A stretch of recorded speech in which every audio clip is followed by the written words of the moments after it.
ये कभी देश के नहीं हो सकते।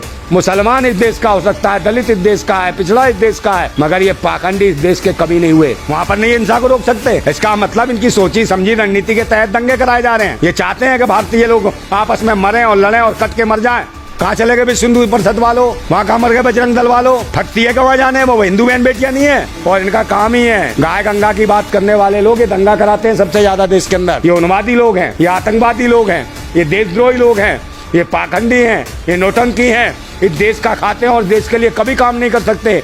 ढोंगे पाखंडी, अब समय आ गया है। देश की जनता और आवाम तुम्हारी ठुकाई करेगी, समझे, तुम्हारा ऐसा स्वागत करेगी। बस हमें इंतजार है। तो मुझे लगता है देश छोड़ के भागोगे और ये मोदी भागेगा जो लौटा के यहाँ से, इस देश में रुकेगा नहीं। अगर ऐसे लोगों को सुरक्षा देते हैं ये लोग, बागेश्वर जैसे बाबा को, तो ये सरकार आतंकवादी और देशद्रोहियों की है। वो चाहते हैं कि पाखंडवाद में पूरा देश डूबा रहे, अंधविश्वासी हो जाए, शिक्षित हो जाए, ताकि ये देश के लोगों को बदुआ गुलामी करा सके। और जब अशिक्षित हो जाएगा तो जानवर की भांति हो जाएगा आदमी। काला अक्षर भैंस बराबर होता है, उसी प्रकार ये चाहते हैं भारत की जनता अनपढ़ और अशिक्षित हो जाए। नंगा भाई, मणिपुर के अंदर हिंसा भड़की हुई है और भाजपा के विदेश राज्य मंत्री का घर फूंक दिया जाता है, 50 से ज्यादा लोग। देखिए, ये एक रणनीति है, एक हिस्सा है इनका, देश में उन्माद कराने के लिए, आपस में भाईचारे को खतरा कराने के लिए इन्होंने खुद ही बीमारियां पैदा की। अपने ही मैं बात सुन लीजिए, कुछ भी करा सकते हैं।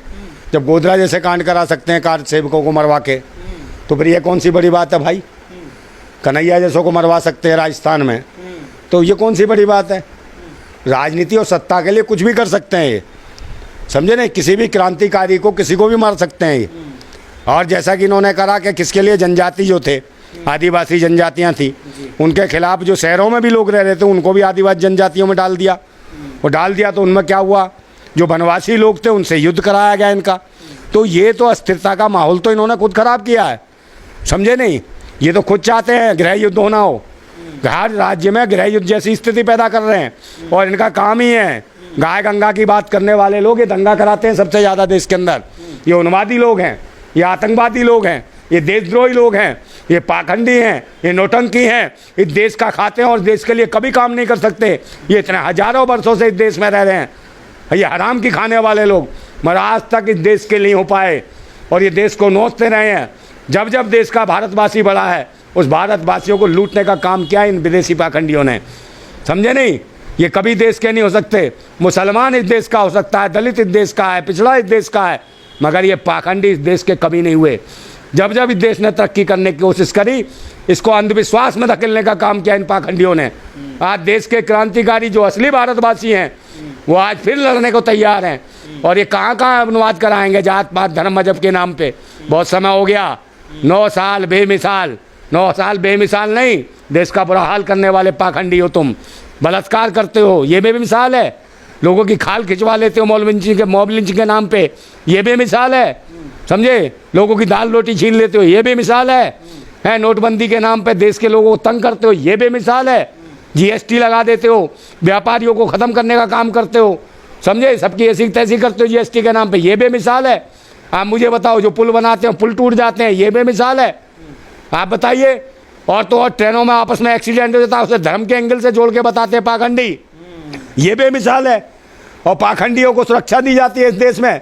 जो अनपढ़ अशिक्षित लोग हैं, जो धर्म के नाम पर उन्माद फैलाते हैं, हिंदू राष्ट्र जैसी बातें करते हैं, जो एक जाति या धर्म के नाम पर जो राष्ट्र को बनाने की बात करता है, वो आतंकवादी है, देशद्रोही है।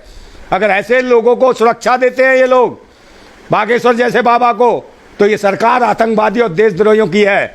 इसके खिलाफ एक देश के क्रांतिकारियों को उठना पड़ेगा। इस राष्ट्र को, देश के संविधान को, बाबा भीमराव अंबेडकर के संविधान को बचाने के लिए सभी भारतवासियों को खड़ा होना पड़ेगा। भाई, वो लोग कौन है जो मणिपुर के अंदर भाजपा के राज्य मंत्री को मारते हैं, और वो लोग कौन है जो मणिपुर के लोग को मार रहे हैं? देखिए, मणिपुर के लोग को कौन मार रहे हैं? ये सब उग्रवादी हैं, पैसे के ऊपर काम कराए हैं लोगों को, मतलब तंग करने का काम है देश में उन्माद। मैंने कहा नहीं, धर्म मजहब जाति जनजाति इन सबको आपस में भिड़ाना जाति पाति के नाम पे। और इसमें कौन है? प्रोफेशनल गुंडे लोग हैं जो दूसरे राज्यों से बुला के भेजे गए, पैसे पे किसी से भी करा लीजिए। अच्छा। हिंदू प्रोफेशनल हिंदू भी बदमाशी करने वाले मिल जाएंगे, मुसलमान भी बदमाशी करने मिल जाएंगे, जेलों से निकलवा लेंगे और उनको पहुंचा देंगे, आपस में लड़वाएंगे, 2 गोली उसको मारेगा 2 गोली उसको मारेगा, अपने आप ये ऐसी गुर्दा फैलेगी। इनका तो धंधा है, ये सरकार ये देश को दंगे के नाम पे ये जो है ना पूरे देश को ख़त्म बर्बाद करने पे लगे हैं। इनके 9 साल में बुरा हाल हो गया है देश का। 8% GDP थी भारत की, अब 0- हो गई है भारत की GDP। क्या ये तरक्की कर रहा है? ये देश में डंका बज रहा है देश का है। अब कितने GST टैक्स के साथ साथ पहले कितने टैक्स थे? 38 टैक्स थे, फिर वैट लगा, फिर GST लगा, 40 टैक्स से ऊपर ले लिए।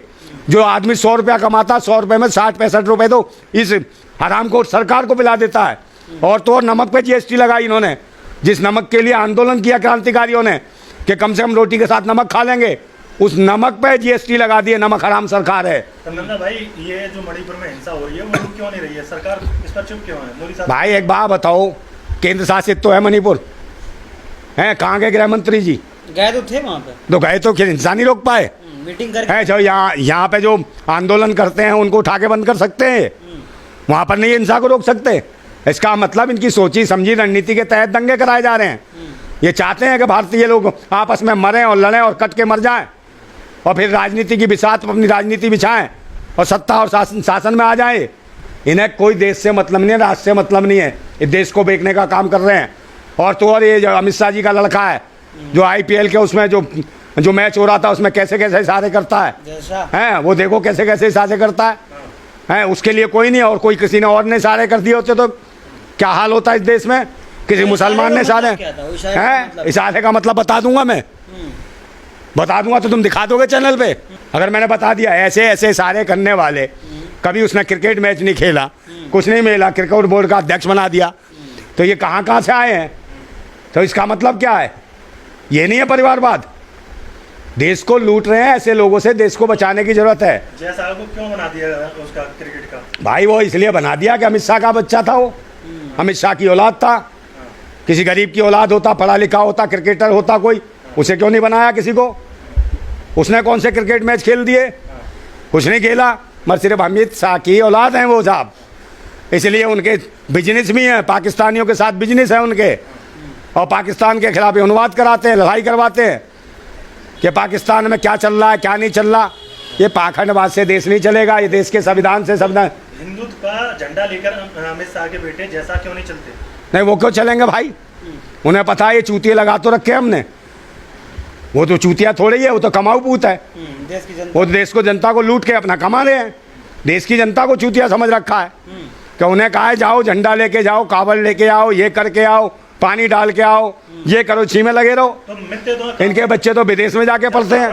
कावड़ लेके आते हैं तो देखिए उन पर फूल बरसाए जाते हैं। काहे के फूल बरसाए जाते हैं? और जब वो रोजगार मांगते हैं, जब नौकरियों के लिए आंदोलन करते हैं तो लठ बरसाए जाते हैं उनके ऊपर।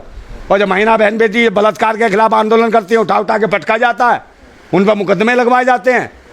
तो ये है, इसको भी तो समझने की जरूरत है। वो चाहते हैं कि पाखंडवाद में पूरा देश डूबा रहे, अंधविश्वासी हो जाए, शिक्षित हो जाए, ताकि ये देश के लोगों को बदुआ गुलामी करा सकें।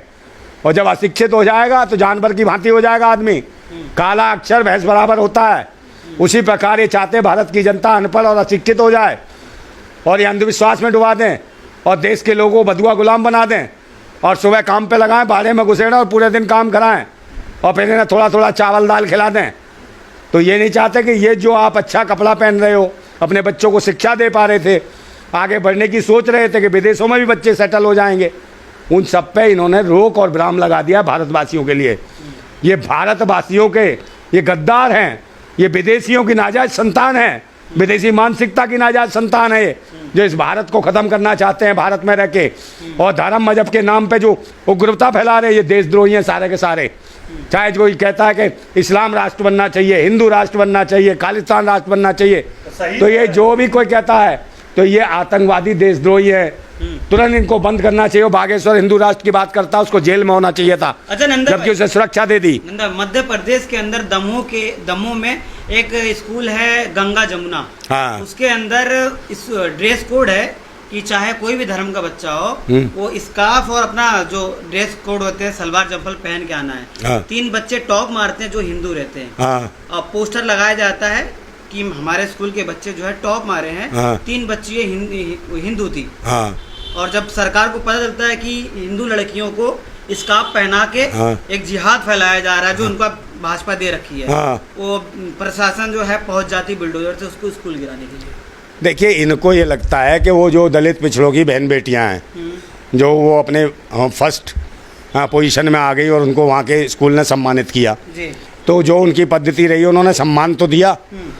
मान लीजिए कोई आदमी अपने कहीं पर भी ले जाता है, उसे सम्मान देता है अपने हिसाब से, अपने रीति रिवाज से, तो इसका मतलब क्या है, सम्मान भी इन्हें स्वीकार नहीं है, तो उसमें बिल्डोजर फिरा देंगे। जैसे जिस प्रकार से कहा कि कोई अपने घर में नमाज पढ़ रहा था तो घर में जाके मार रहे थे ये लोग, मतलब तो ये उन्माद है। मेरी बात सुन लो, कोई भी आदमी है, आपने पहले स्कूल है वो सरकार से मान्यता प्राप्त था, उसने उसको अपने तरफ से उसे इनाम दिया या बच्चों को प्रमाण पत्र दिए, चाहे स्कार्फ पहने चाहे कुछ पहने, इससे तुम्हें क्या फर्क पड़ रहा भाई? तुम पहनाओगे कि बच्चे क्या पहनेंगे क्या नहीं पहनेंगे? क्या इसमें? अरे भाई, रोजी रोटी की बात है, तुम ये बताओगे क्या पहनोगे क्या नहीं पहनोगे? जंगलों में चले जाओ, वहाँ पहना के आओ ना आदिवासियों को, वहाँ जाके फटती है, वहाँ पहनाओ। और जो रोज जो हर बरसात में जो बाढ़ जो चलती है, जो नदी किनारे लोग बसे हुए हैं, बेचारों के पास कपड़े नहीं होते, निर्वस्त्र हो जाते हैं, वहाँ कपड़े क्यों नहीं पहनाते हो? भूतनी के हो हैं? और कोई किसी का सम्मान करता है तो सम्मान स्वीकार नहीं है तुम्हें, समझे नहीं? बकवास करता, पाखंडवाद फैला रखा है, दमोह में हो चाहे सागर में हो चाहे मध्य प्रदेश में हो। सागर में एक लड़की का बलात्कार हुआ था, पाखंडियों ने किया था, उसको न्याय नहीं मिला आज तक। अरुण मिश्रा नाम का था वो पाखंडी, समझे? 60 साल का था, लोधी बच्ची थी, हाँ, लेकिन आज तक न्याय नहीं मिला। तो क्यों नहीं न्याय मिला? वहाँ कहाँ मर गए हिंदू दल वालों? कहाँ चले गए विश्व हिंदू परिषद वालों? वहाँ कहाँ मर गए बजरंग दल वालों? फटती है कहाँ जाने, वो हिंदू बहन बेटियाँ नहीं है। स्कार्फ स्कार्फ स्कार्फ, तुम्हारी अम्मा का स्कार्फ चुरा के लाए थे क्या वो, जो बिल्डोजर फिराएगा? सालो, अब तुम्हारा वक्त आ गया। हाँ, शिक्षा के केंद्रों पर तो बिल्डोजर फिराएंगे ही, जहाँ बच्चे पढ़ते हैं शिक्षित होते हैं उन्हीं पर बिल्डोजर फिराएंगे। लोगों घर मकानों पर फिरा दिए, इनके क्या बाप बना गया था स्कूल या कॉलेज? बिल्डोजर लेना, तोड़ना ही जाना है। बनाया है कुछ इस देश में?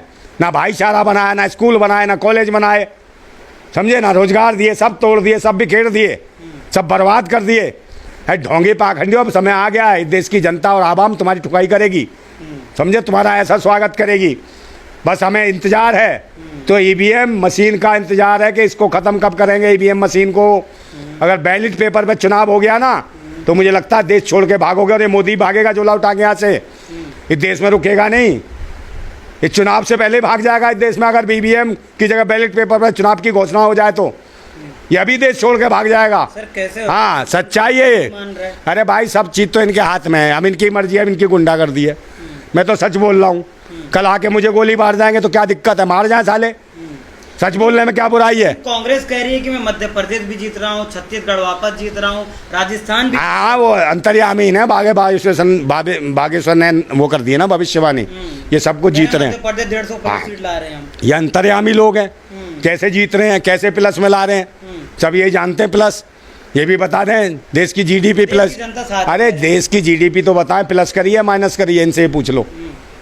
तो जब माइनस हो रही है जीडीपी, तो ये कैसे प्लस हो जाएंगे भूतनी के? माइनस तो इनका भी होना है, तो माइनस वहाँ से होंगे ये। तो इसका मतलब ये नहीं है, मैं कहता हूँ फिर लास्ट में एक, कि तूफानों से आंख मिलाओ, जो तूफानों के नाम पे नौटंकी हो रही है, समझे? लोगों को डराया जा रहा, तूफान आ रहा है, तो कहता हूँ तूफानों से आंख मिलाओ, सैलाबों पर वार करो, और पाखंडवाद का चक्कर छोड़ो, राष्ट्रवाद के साथ चलो।